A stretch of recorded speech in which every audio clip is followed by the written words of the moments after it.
Biniaya binastos, muntik halikan ng isang lasing na lalaki sa isang bar sa Cebu.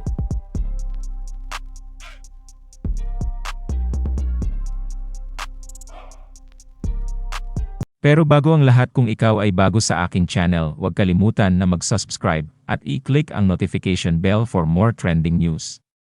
Maraming fans ng kilalang Filipino girl group na BINI ang nag-alboroto sa galit matapos ang isa sa mga member nito ay binastos umano sa isang bar sa Cebu. Dismayado ang maraming fans matapos ang tila disrespectful na ginawa ng isang lalaki sa miyembro ng BINI na si Aya. Nangyari ang insidente sa isang bar sa Cebu kung saan makikitang nakabantay pa raw nung time na yun ang ilang bodyguards doon kay Aya.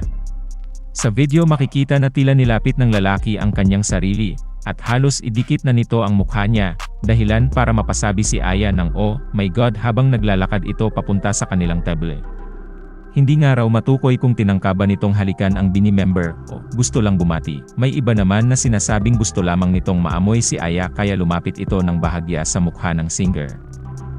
As I bloom and based on the video, parang may binulong lang yung guy.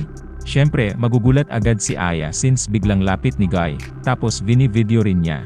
Ganyan kalapit, yes, kasi maingay at nasa bar sila. So ayun, love respect begets respect, ika nga. As a fan, need mo rin talagang magpakita ng respeto sa iniidolo mo, kilala ka man o hindi, close man kayo o hindi. Hindi rin natin tinotolerate yung mga bagay na alam nating hindi maganda para sa idolo natin. And lastly, to be fair na rin, alamin din natin yung other side ng story para hindi bira ng bira. Bakit ka naman kasi didikit ng mukha sa di mo kakilala? Kaloka, kahit di ako BINI pag may gumawa neto sakin tapos di ko kilala might do the same. Aya is clearly uncomfortable yet some people here, justifying tolerating other person's mistake, lol.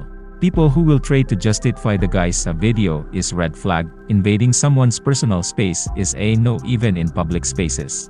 Hindi man digani gutok para mang-agaw space. May different intention ang guy as to way nagpalapit siya that close. Naglalakad si Aya papasok then that guy started recording. When Aya was getting near that guy suddenly got his face closer to her para masabi yung gusto niyang sabihin. That way of approach by a total stranger is so creepy kaya normal lang na mabigla at mabahala si Aya sa ganong situation. Sikat na personalidad man o hindi, still no one doesn't have the rights to invade someone's personal space unless a permission is given or you know each other well for a long time, but that dude crossed the line. His behavior is a big no-no.